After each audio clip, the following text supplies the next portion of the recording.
Olá, humano! Olá, humana! Seja muito bem-vindo, seja muito bem-vinda a mais um episódio do Humanisticamente, o seu canal para debater humanidades, debater direito e as ciências humanas, debater filosofia, teoria do direito. E hoje, por sinal, a gente vai continuar estudando teoria do direito. A gente viu no episódio passado uma introdução ao levando os direitos a sério, o debate inicial entre Dworkin e Hart, principalmente focando no pensamento de Hart, e hoje nós vamos continuar essa análise com o segundo bloco da aula que eu gravei sobre o levando os direitos a sério. É uma aula mais ampla, que tem 5 blocos, mas esse segundo bloco, que por sinal é bastante extenso, ele vai trabalhar muito o capítulo 1 do levando os direitos a sério, e aí sim aprofundar o debate Hart-Dworkin, tá? E aí a gente vai ficar com uma noção bastante interessante sobre o levando os direitos a sério. Então, não vamos mais perder tempo, vamos lá, confere e vai! Vamos lá, começando pelo capítulo 1, que é Teoria do Direito. No primeiro capítulo do livro, o Dworkin revela uma crítica profunda à abordagem tradicional da teoria do direito, tanto na Inglaterra como nos Estados Unidos. Então você vê que o recorte do Dworkin ele é bem anglo-saxão. E principalmente por conta dessa relação profunda que ele tem de ser norte-americano, mas com estudos em Harvard, ou em Oxford, e sendo professor de Oxford, substituindo o Hart. Dworkin, ele começa identificando a dualidade na prática dos juristas, que alternam entre questões técnicas, sobre as quais há um acordo profissional, e questões teóricas em que a controvérsia persiste. Então o que ele está dizendo é o seguinte, na hora de aplicar o direito, muita coisa a gente vai fazer porque é da prática, é assim que a gente faz, mas quando a gente começa a fazer reflexões teóricas sobre o direito que a gente aplica, muitas vezes a gente vai se deparar com contradições, com pontos obscuros. O Dworkin argumenta que quando os juristas se deparam com questões não técnicas, especialmente de natureza ética, a abordagem tradicional não é suficiente. E aí vai ser preciso uma teoria do direito. Isso é para justificar a própria teoria do direito. Então, ao mesmo tempo que ele está dizendo, olha, muitos dos problemas jurídicos precisam da reflexão teórica, da reflexão do direito, simultaneamente ele está fazendo uma crítica também já ao positivismo de Hart. Por quê? Porque o positivismo de Hart ele busca se afastar da preocupação ética.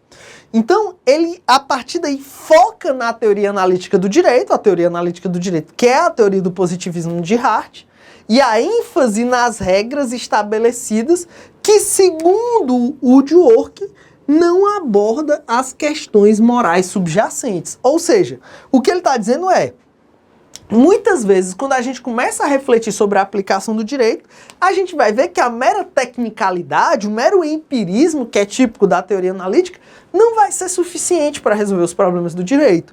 E aí a gente vai ver que vão surgir questões éticas. Na hora que surgem as questões éticas no direito, como a gente vai responder isso à luz da teoria do direito? Se a teoria do direito dominante, que é a positivista, ela não aborda as questões morais, ficando pautada apenas na questão das regras. Então, perceba como não tinha como a gente entender bem Dworkin sem passar por Hart. Dworkin destaca, então, que as questões teóricas são de grande importância, pois estão relacionadas às ideias de equidade e justiça na aplicação do direito. Então, tudo isso ele dizendo, olha, a gente não só precisa de uma teoria do direito, como a gente precisa de uma teoria do direito que analise as questões morais. E não vai ser o positivismo que vai fazer isso, porque o positivismo ele é empírico, ele não analisa questões morais. Dworkin critica, então, a abordagem profissional que tenta enquadrar questões teóricas dentro das regras já existentes, argumentando que isso é insuficiente e deixa de abordar questões morais como questões centrais. ele destaca que o problema subjacente não é se os juízes estão agindo segundo as regras existentes, mas se estão aplicando princípios morais subjacentes de maneira equitativa. Então, ele apresentou o problema dele aqui. O que ele está dizendo é que, olha, não podemos restringir o fenômeno jurídico a se o juiz está aplicando a regra ou não. Mas temos que avaliar se o que está sendo aplicado como direito respeita uma moral subjacente à sociedade, respeita princípios morais intrínsecos à sociedade. E isso é o que tem que ser avaliado.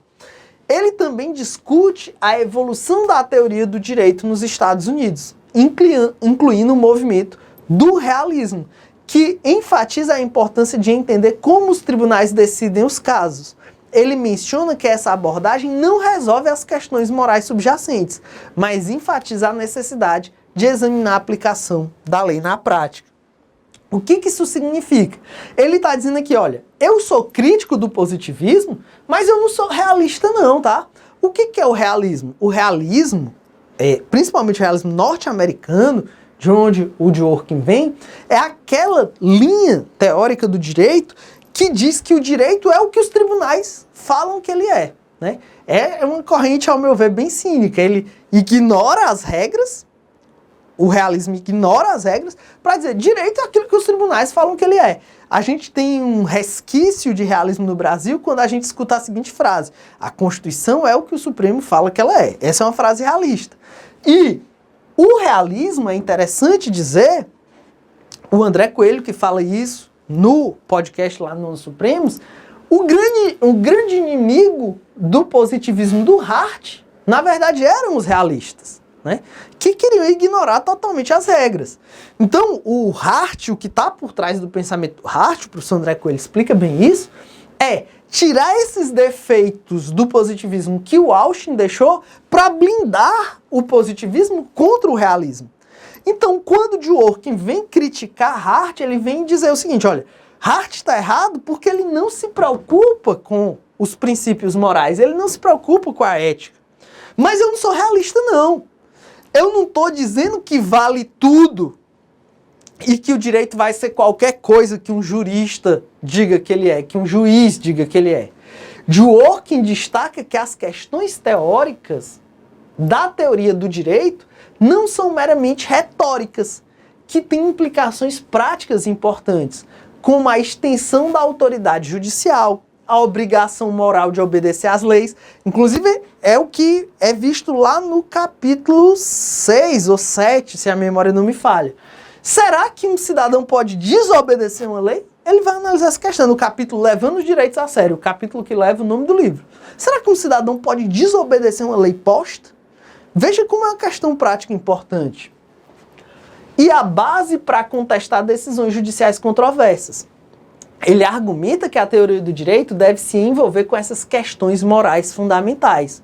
No geral, Dworkin lança uma crítica à abordagem tradicional da teoria positivista de Hart, argumentando que ela não lida adequadamente com as questões morais subjacentes que são essenciais para a compreensão e a aplicação da lei.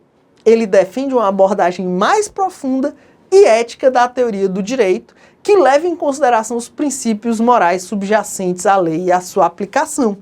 Então, o que ele está dizendo é, nós não podemos ficar restritos ao positivismo analítico de Hart. Nós precisamos de uma teoria do direito, porque essa teoria do direito ela vai resolver questões práticas importantes, mas essa teoria do direito tem que ser uma teoria moral do direito.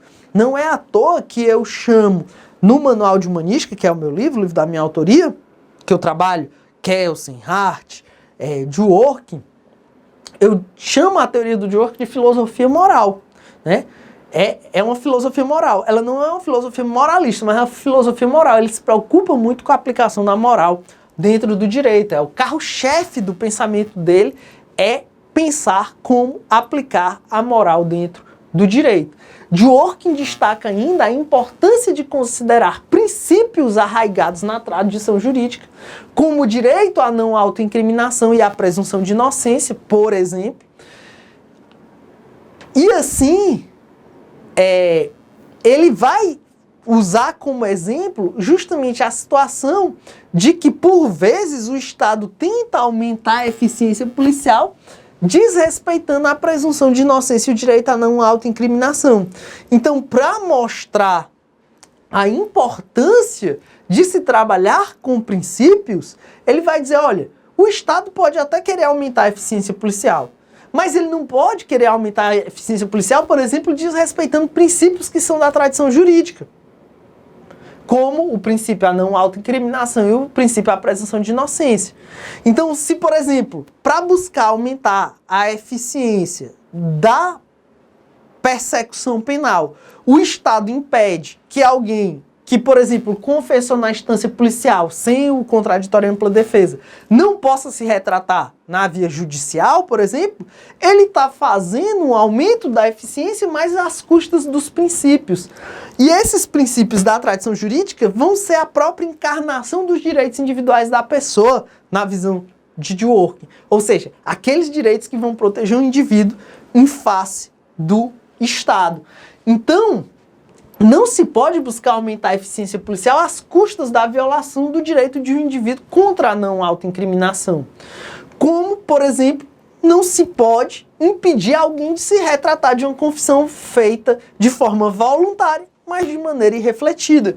Com isso, ele está enfatizando que esses princípios da tradição jurídica não devem ser comprometidos por uma conveniência como a eficiência, mas sim mantidos como valores morais fundamentais. Com isso ele está dizendo, olha, os princípios são uma dimensão essencial do fenômeno jurídico.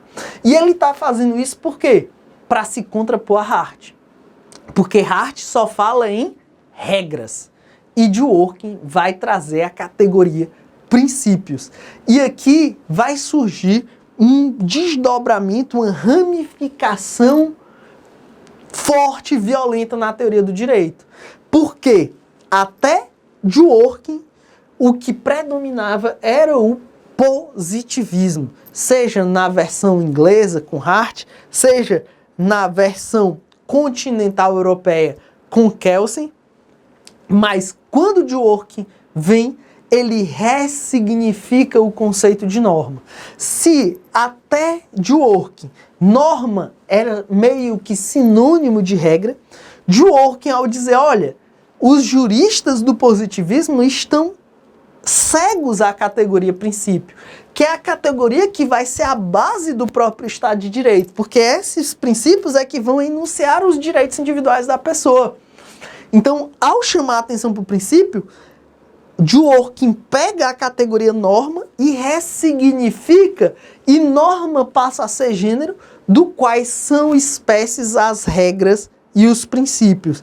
E aqui nasce uma nova teoria do direito, que no Brasil nós costumamos chamar de pós-positivismo. Professor, não levando os direitos a sério, o Dworkin usa o termo pós-positivismo? Não usa. Ele não fala em pós-positivismo. Pós-positivismo é como nós chamamos essa nova teoria do direito, que vai entender que norma é gênero, do quais são espécies as regras e os princípios, ok? Então, ele vai ter esse grande contraponto e ele vai reformular todo o direito a partir daí. Quando a gente estuda, por exemplo, Alex e a Teoria dos Direitos Fundamentais, lá a gente tem que abrir um parêntese de novo para falar do Dworkin, para dizer, olha, isso aqui foi uma influência que Alex recebeu de Dworkin, porque Dworkin e Alex juntos são os pais, né? São os pais desse pós-positivismo, dessa ressignificação das normas pós-positivismo. Dworkin apresenta, assim, os argumentos sólidos para enfrentar, né, e para defender a importância de preservar princípios morais e éticos fundamentais na teoria do direito, em vez de comprometê-los em nome da eficiência. É a lógica do liberalismo versus utilitarismo. Então perceba, eficiência é a marca central do utilitarismo. Eficiência é a lógica matemática pura, é fazer mais com menos recurso. Ele vai dizer, olha, a gente não pode sacrificar o direito num altar do utilitarismo eficientista, né, em custo de direitos morais que estão nos pilares do direito do Estado, né, no caso do Estado de Direito. Então, ele vai, desde esse momento, marcar o seu liberalismo, ele é um autor do liberalismo, né, deixando claro a sua crítica ao utilitarismo. Ou seja, nós não podemos sacrificar direitos individuais, direitos de pessoas, em prol do grupo.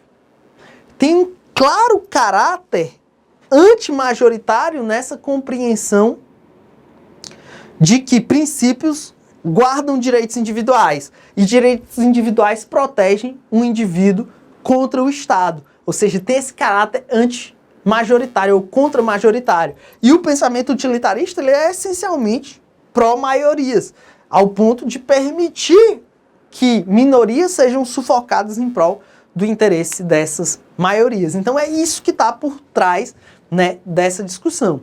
E aí a gente pode entrar agora no capítulo 2, que é desses capítulos muito importantes, muito pesados, que é o capítulo Modelo de Regras 1, certo? No início do capítulo 2, o capítulo 2 é o Modelo de Regras 1, Ronald Dworkin aborda a discussão sobre o conceito de direito e de obrigação jurídica, particularmente no contexto do positivismo jurídico, representado pela análise da obra de Hart.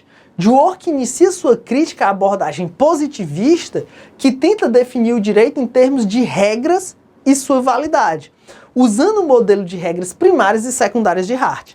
Então aqui ele vai, o nome do capítulo é Modelo de Regras 1, não é por acaso, é porque ele vai começar a criticar o modelo de apresentação do direito do positivismo a partir justamente do que o positivismo analítico de Hart tem de mais importante. Ele usa aqui a estratégia das joias da coroa, né? Quando você tem um adversário e você quer eliminar o seu adversário do mapa, você vai nas joias da coroa, ou seja, você ataca o que ele tem de mais importante, né? De mais valioso.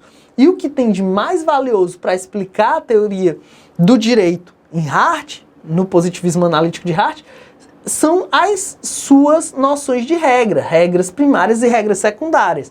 Então ele vai atacar o modelo de regras de Hart, criticando justamente essa ideia de regras primárias e regras secundárias. Aqui eu tenho que fazer um parêntese, certo? Qual é o parêntese?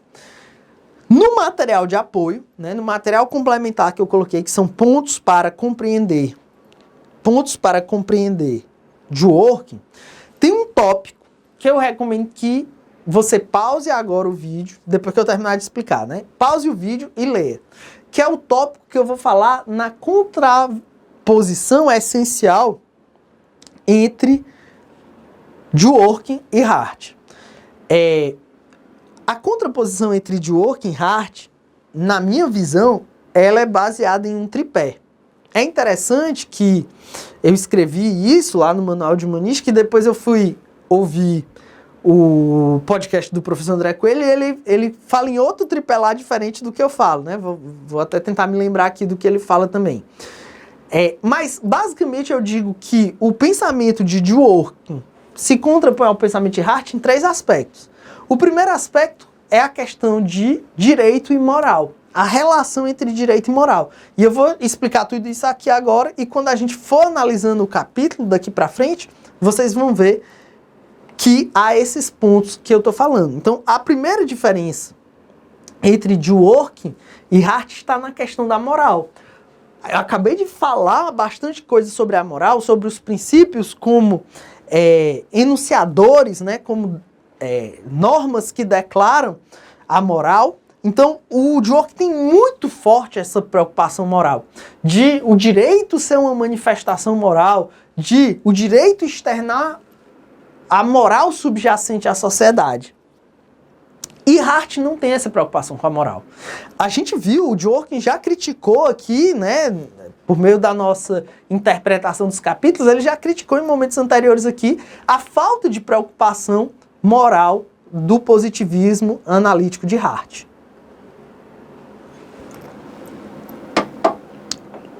E já Dworkin, ele vai ter toda essa preocupação com a questão moral. O segundo ponto de diferenciação entre Dworkin e Hart é com relação justamente à categoria das normas, que é isso que a gente vai ver aqui agora. Para Hart, todo o fenômeno jurídico se expressava por meio de regras. É um modelo de regras. É um modelo de regras. Eram regras. E regras, na tradição do direito, são comandos prescritivos. Não mate, não pise na grama, se você causou dano, você deve reparar, você tem que pagar o tributo até tal dia do mês. Isso são regras, são comandos prescritivos de fazer, de permitir, né, ou de proibir. Ou seja, de obrigar, de permitir ou proibir. São comandos prescritivos que ou vão permitir, ou vão proibir, ou vão obrigar. Né? Então, basicamente, isso são regras, comandos prescritivos. E Dworkin, ele vai ressignificar o conceito de norma. Ele vai dizer, olha, o direito não se reduz às regras. Porque existe uma outra categoria de norma, que são os princípios.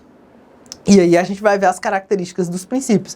Então, norma é um gênero do quais são espécies, regras e princípios. Então, enquanto para Hart só existia a categoria regra, para Dworkin existe norma como gênero, regra e princípio como espécie. O Hart depois vai até responder a crítica de Dworkin num pós-fácil do conceito de direito, dizendo que, olha, o Dworkin fala isso, mas na verdade o meu conceito de regra pode compreender, pode abarcar regras mais gerais e abstratas como os princípios nos termos que Dworkin fala. Só que Dworkin vai responder a essa resposta, é uma tréplica, dizendo não é assim. E a gente vai ver aqui, que nessa edição que a gente está trabalhando, do Levando os Direitos a Sério, ele já fala isso, que olha, não tem salvação esse modelo de regras do Hart. Não tem como fazer um puxadinho para colocar princípios tal como eu defendo princípios dentro do modelo de regras de Hart. E o terceiro aspecto que vai diferenciar, o pensamento de Dworkin do pensamento de Hart é justamente a questão da discricionariedade, que a gente vai ver mais adiante, eu não vou antecipar aqui agora, mas Hart admitia uma discricionariedade forte, enquanto que o Dworkin ele é crítico dessa ideia de discricionariedade, de um amplo poder do juiz. A gente vai ver isso mais adiante, porque é um tema que é trabalhado literalmente, expressamente e até com certo vagar no Levando os Direitos a Sério. A gente vai falar isso mais adiante. O professor André Coelho ainda fala de outras coisas. Fala que, por exemplo, o Dworkin critica o conceito de regra de reconhecimento, é verdade. O Dworkin alega que as regras de reconhecimento são o que Dworkin chama, assim, de uma forma que eu considero até um pouco irônica, ele chama de testes de pedigree. A gente vai ver um termo que é usado aqui na obra mais adiante, né? Ele vai criticar essa ideia de teste de pedigree e ele fala de outros pontos ainda. Ele fala da discricionariedade também, do teste de pedigree, acho que tem outra coisa que ele fala, mas esses são os pontos principais, realmente, que vão diferenciar Dworkin e Hart. Então, se você quiser dar uma pausazinha no vídeo aqui agora, pegar o material complementar para ler esse tópico, seu guia de leitura da obra e da aula vai estar, seu guia de estudo de Levando os Direitos a Sério, vai estar sendo cumprido de forma muito exitosa, tá bom? Se você está voltando agora depois da pausa, ou se você está continuando, vamos em frente. Dworkin argumenta que esse conceito de direito, o conceito de Hart, baseado em regras primárias e secundárias, né, é um desafio complexo e que os juristas enfrentam dificuldades ao tentar definir esses conceitos de maneira clara. Na verdade, o que ele está querendo dizer aqui, perdão, não é de regras primárias e secundárias, fiz um parênteses tão grande que acabei voltando de um ponto diferente. Na verdade, o que ele diz é que, ao tentar conceituar o direito e obrigações jurídicas, os juristas têm dificuldade. Por quê? Porque é um desafio complexo, né? É difícil tentar definir algo que é tão amplo e tão abrangente como o próprio conceito de direito. ele destaca as perplexidades conceituais que surgem quando se discute o que é o direito, né? O que são proposições de direito. Ele também levanta questões sobre a relação entre obrigação jurídica e obrigação moral, né? Quais seriam as relações entre obrigações jurídicas e obrigações gerais? Será que obrigações jurídicas são modelos de obrigações morais? A gente vai ver que ele vai desenvolver esse tema ao longo desse capítulo. Então, vamos lá.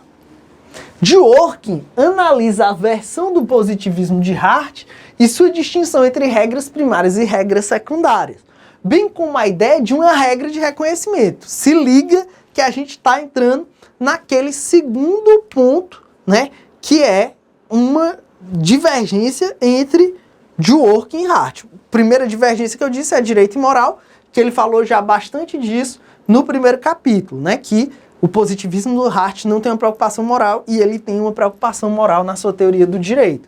E agora ele está entrando justamente na questão das regras. Dworkin vai criticar tanto a ideia de regras primárias quanto de regras secundárias e vai criticar a ideia de regra de reconhecimento. Dworkin aponta que o positivismo jurídico enfrenta desafios como a falta de uma base sólida para distinguir o direito de ordens arbitrárias. Ainda é aquela história do assaltante do banco, né? A pessoa que chega no banco com um revólver e diz, me passa todo o dinheiro, né? O que num sistema que é puramente baseado em regras, né? Se uma regra, por exemplo, disser que eu posso colocar judeus em fornos, que eu posso colocar judeus em câmara de gás, se uma regra do meu ordenamento disser isso, se o direito é apenas um sistema de regras que não leva em consideração a moral, como é que eu posso dizer que essa regra está errada? Como é que num sistema que é só de regras sobre regras, sem preocupações morais, eu vou ter base sólida para distinguir o direito de ordens arbitrárias?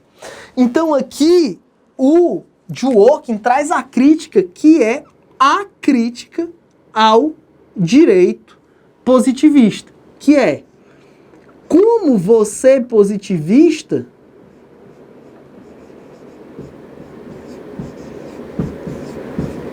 vai poder questionar a legitimidade de regras ou normas postas que sejam arbitrárias, que sejam antidemocráticas, né? Que sejam violadoras de minorias. É o problema da legitimidade.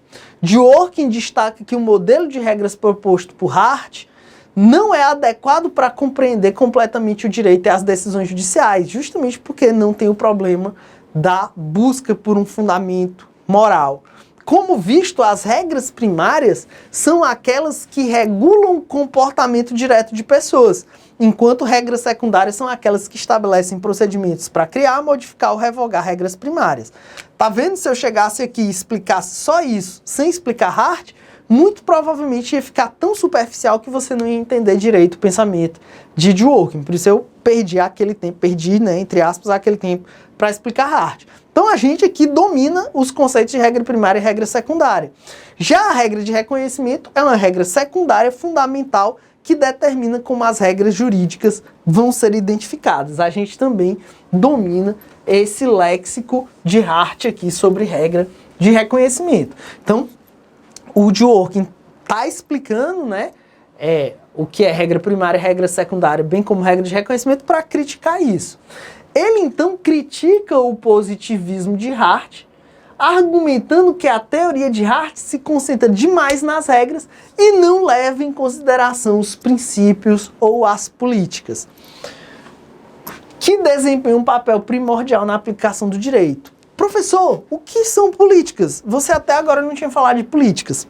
É porque em Dworkin, rigorosamente em Dworkin, a gente sempre aprende que no pós-positivismo, talvez você tenha estudado isso na graduação, no pós-positivismo, norma é gênero do quais são espécies, regras e princípios. Só que Dworkin, na verdade, ele fala em regras, princípios e políticas. Então, quais são as espécies de normas para Dworkin? Regras, princípios e políticas. a gente vai ver aqui na sequência as diferenças entre regras, princípios e políticas. Regras são comandos prescritivos, princípios e políticas, eles têm uma dimensão de peso, ou seja, eles carregam valores, eles carregam moral. A diferença entre princípios e políticas é uma só. Princípios são individuais, são pensados no indivíduo, na pessoa, na proteção do indivíduo em face do Estado. Políticas são coletivas, são pensando no grupo, na coletividade, na sociedade. Então a diferença entre princípios e políticas é essa. Essa espécie normativa não foi alvo de adesão no direito brasileiro, interessantemente. Pouca gente fala em política como categoria normativa, mas políticas estão previstas como espécie normativa no Levando os Direitos a Sério.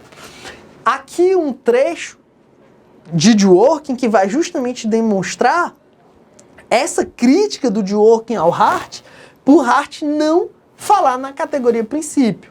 Os juristas são treinados para analisar leis escritas e decisões judiciais, de modo que extraem uma doutrina jurídica dessas fontes oficiais. Eles são treinados para analisar situações factuais complexas com o objetivo de resumir, de forma precisa, os fatos essenciais. E são treinados para pensar em termos táticos, para conceber leis e instituições jurídicas que produzirão mudanças sociais específicas anteriormente decididas. A abordagem profissional da teoria do direito tentou reformular as questões relativas à doutrina legal de tal maneira que uma ou mais dessas qualificações pudessem ser empregadas. Essa abordagem produziu apenas a ilusão de progresso e deixou intocadas as questões de princípio, genuinamente importantes que existem no direito. O que ele está querendo dizer é que esse tecnicismo, esse empirismo, esse direito baseado em regras do positivismo analítico com destaque para o Hart, ele ignorou a questão dos princípios. E não se pode ignorar as questões de princípio, pois elas são essenciais na resolução dos problemas jurídicos. Dworkin aponta que, ao contrário das regras, os princípios não operam numa fórmula de tudo ou nada. Se liga aqui, porque aqui ele começa a fazer a diferenciação entre princípios e regras. Quais são as diferenciações para princípios e regras em Dworkin? E aí você tem que prestar atenção nisso aqui, porque isso aqui inspirou o Alex. Então, quando eu vou falar de Alex e eu dou uma aula de teoria dos direitos fundamentais, eu digo, olha, aqui, ao fazer essa diferenciação entre princípios e regras, Alex foi inspirado por Dworkin, porque foi mesmo. Dworkin diz que quando duas regras entram em colisão, uma ou outra vai ser aplicada. Então, aplicar uma ou aplicar outra, exclui a que não vai ser aplicada. As regras, elas funcionam de uma maneira tudo ou nada. O que entrou aí para a história como all or nothing, né? Isso aqui, todo mundo usa esse critério para diferenciar princípios de regras.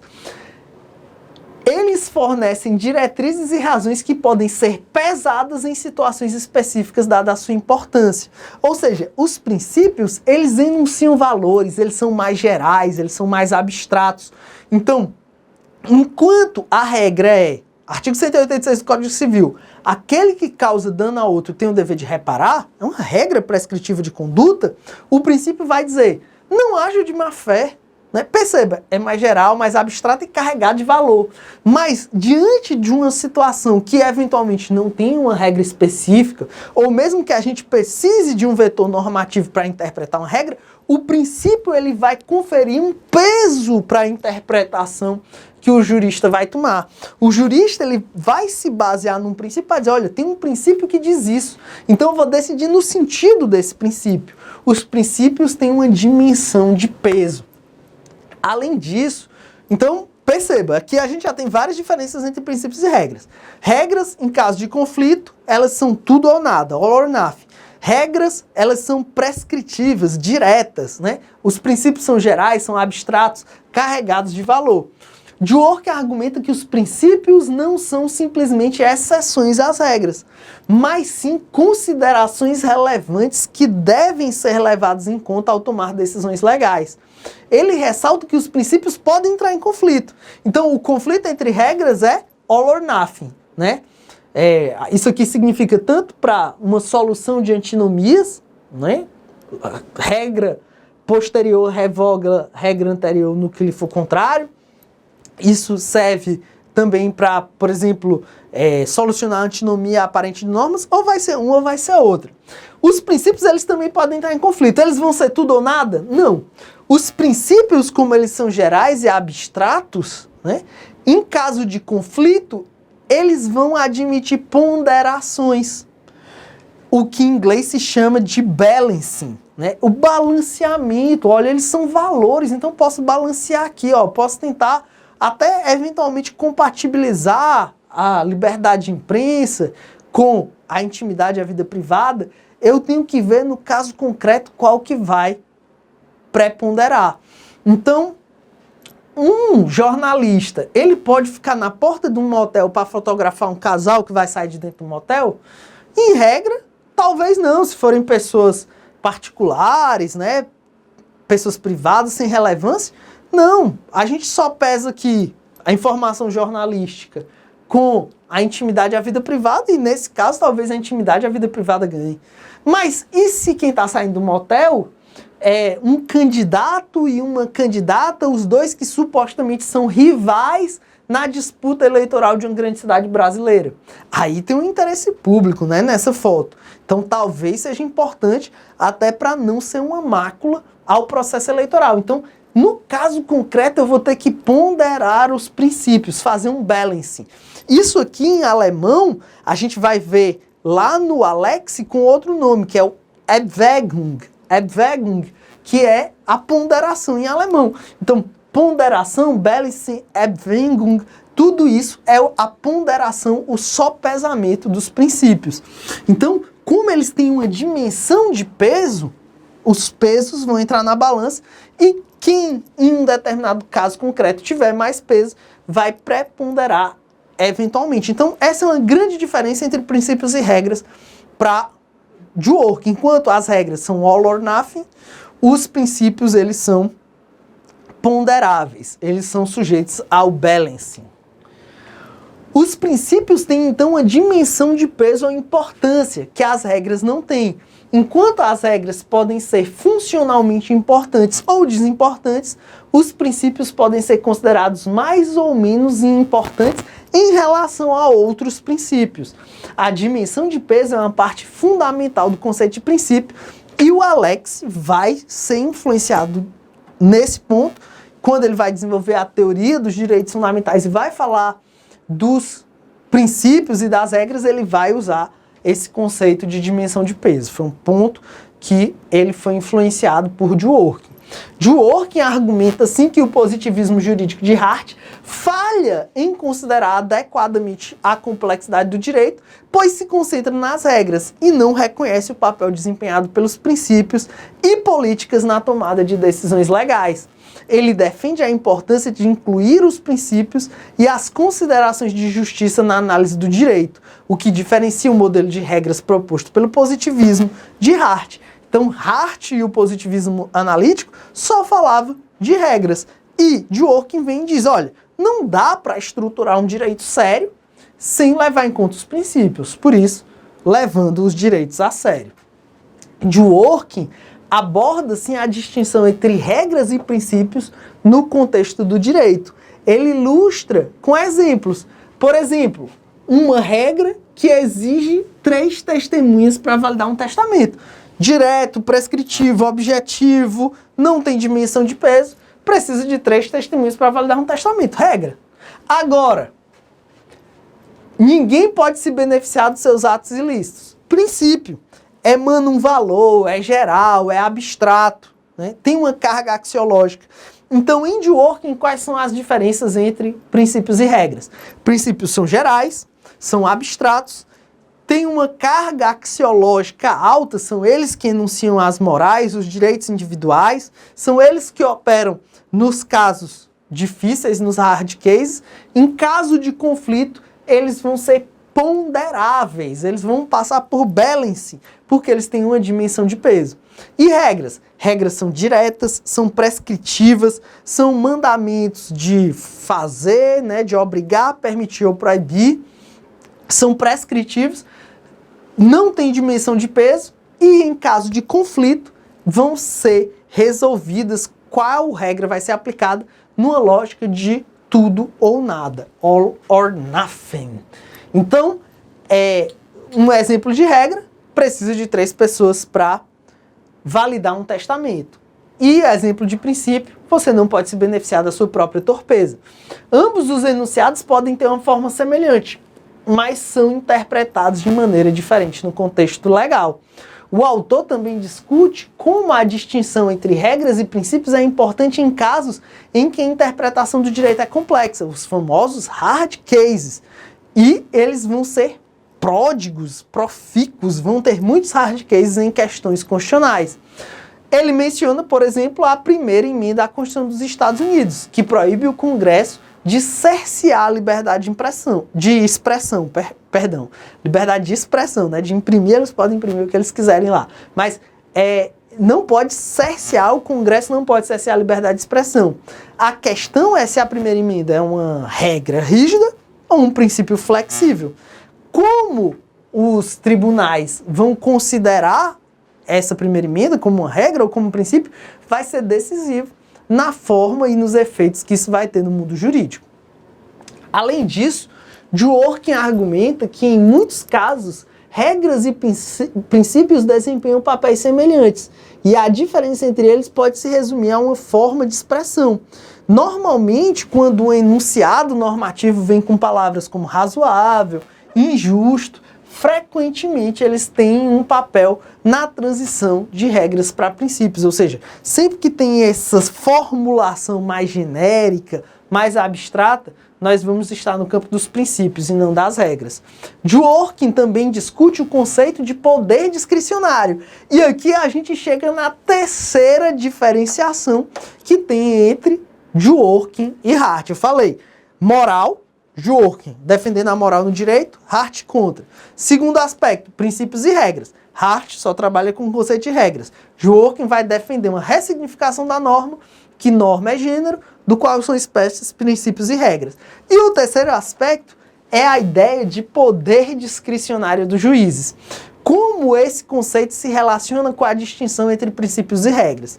Ele destaca que o poder discricionário dos juízes está intimamente ligado à escolha entre essas duas abordagens, ou seja, entre a categoria princípios e regras e como os juízes vão aplicar o direito. Professor, mas o que é esse poder discricionário dos juízes? Galera, esse é um tema que o Hart analisa. Hart, como ele defende um direito desprovido de questões morais, ele é um positivista, ele é um relativista axiológico, ele vai dizer o seguinte, olha, o intérprete, o aplicador, ele deve fazer uma aplicação neutra do direito, né? Quem é meu aluno há mais tempo sabe, eu digo sempre, o ser humano não tem como ser neutro. A filosofia da linguagem mostra que a neutralidade é impossível. Neutro é detergente, é sabão, né? E eu digo sempre, o detergente neutro é o amarelo, não é o transparente. Tem gente que pensa que o detergente neutro é o transparente. Não é, é o amarelo. E o ser humano nunca é neutro, né? Aquele diz assim, eu sou neutro. Quem diz que é neutro, ele escolheu o lado que está ganhando já. Não existe neutralidade. Nós somos banhados por nossas ideologias, pelo meio em que a gente foi criado, pela nossa política. Mas Hart, como positivista, ele defendia essa ideia de neutralidade do intérprete na aplicação do direito. E ele dizia que o intérprete deve aplicar a regra da forma mais direta e objetiva possível. Só que tem um problema. E na lacuna da lei? E se a norma, ou no caso a regra, né, que é o modelo trabalhado por Hart, e se a regra é plurissignificativa, admite diversas interpretações? Nesse caso, abriria-se para o intérprete a discricionariedade. O juiz teria discricionariedade de decidir conforme ele entendesse correto. Então, é um modelo que no material de apontamentos complementar eu chamo de um modelo bifásico. Em primeiro lugar, aplica a regra de forma neutra, direta e objetiva. Mas se não tiver a regra, aí é pura discricionariedade. É um modelo que, na verdade, não é simplesmente bifásico, né? Ele é bipolar, porque numa hora a pessoa é neutra e não aplica nada da sua vontade pessoal, e na outra ele é puro arbítrio, é o que ele quer e acabou-se. Então, é altamente discricionário, tanto na omissão da regra, como quando a regra é plurissignificativa. E não são poucas as regras que são plurissignificativas equívocas. Então, isso é a discricionariedade forte em Hart. E o Dworkin sempre bateu nessa ideia de discricionariedade. Dworkin destaca a distinção entre o poder discricionário no sentido fraco e no sentido forte. No sentido fraco, o poder discricionário implica a capacidade de um agente tomar decisões baseadas em seu julgamento, enquanto no sentido forte, o agente é livre de padrões pré-definidos ou regras. Ou seja, discricionariedade fraca, existe algum balizamento normativo em regra. Discricionariedade forte, não tem regra, o intérprete e o juiz faz o que quer, certo? O Dworkin sempre criticou a discricionariedade forte. Ele argumenta que os juízes não devem ter um poder discricionário no sentido forte, pois suas decisões são orientadas por princípios. Então, mais uma vez, os princípios, eles aparecem como um trunfo na teoria do Dworkin. Porque ele diz, olha, nunca pode existir discricionariedade forte, porque na ausência de uma regra, ainda assim existirão princípios que vão ter uma dimensão de peso que deve orientar como o juiz vai decidir. E isso é o que impede a arbitrariedade. Isso é um ponto fundamental em sua crítica à doutrina positivista do poder discricionário do juiz. Dworkin rejeita a ideia de que os princípios são meros padrões extrajurídicos que os juízes selecionam de acordo com as suas próprias preferências. Galera, na obra do professor Paulo Bonavides, se você tá com a memória boa aí, você vai lembrar que o professor Paulo Bonavides faz a evolução dos princípios. E ele diz que tem os princípios na fase justnaturalista, que são aquelas ideias filosóficas transcendentais. Tem os princípios na fase positivista, que são vistos como elementos extrajurídicos, e tem os princípios na fase pós-positivista. O que o Dworkin está criticando aqui é justamente a noção de princípios típica do positivismo, daquela segunda fase, que vai encarar os princípios como meros padrões extrajurídicos, que os juízes selecionam de acordo com as suas próprias preferências. Em vez disso, ele argumenta que os princípios são partes do direito, possuindo autoridade jurídica, e que os juízes são obrigados a considerá-los em suas decisões. Ele sustenta que os princípios desempenham um papel importante na interpretação e aplicação do direito, orientando a escolha entre regras e resolvendo casos difíceis. Então, os princípios, eles são chamados a resolver os casos de ou antinomias, ou regras plurissignificativas, ou mesmo lacunas e omissões. Eles vêm ao suporte do intérprete para dizer como ele deve se posicionar, para que o intérprete não tenha uma discricionariedade forte que se transforme em arbítrio. Então, eles orientam a escolha de regras e eles orientam na solução de casos difíceis. Então, os princípios, eles são multifuncionais. E o que ele está dizendo aqui, obviamente, é que ele introduz a passagem daquela fase positivista de visão dos princípios para a fase pós-positivista. Então, fazendo um crossover entre obras, quando o professor Paulo Bonavides fala em princípios na fase justnaturalista, positivista e pós-positivista, nós estamos vendo aqui acontecer diante dos nossos olhos Dworkin defendendo a passagem da fase positivista para a fase pós-positivista dos princípios. Dworkin também enfatiza a importância de princípios como critérios para a modificação de regras estabelecidas. Ele argumenta que para um juiz modificar uma regra, ele deve basear sua decisão em princípios importantes e justificáveis, não podendo fazê-lo de forma arbitrária. Além disso, os princípios conservadores, como a doutrina da supremacia do poder legislativo e do precedente, limitam a capacidade dos juízes mudarem as regras estabelecidas. Então, se vocês lembrarem, ele está dizendo aqui que os princípios, eles inclusive podem funcionar para sugerir a alteração de regras, né? Então, os princípios, eles vão ser, como eu disse, multifuncionais, eles vão ter várias possibilidades de utilização no fenômeno jurídico. Uma das críticas que Dworkin faz à doutrina positivista é que ela tende a confundir princípios com padrões extrajurídicos, o que leva a conclusões equivocadas sobre a natureza do direito. É mais uma vez criticando a visão do positivismo em relação aos princípios. Ele argumenta que os positivistas tratam os princípios como se fossem regras que não podem ser testadas quanto à sua validade, quando, na verdade, eles são parte integrante do direito e possuem autoridade jurídica.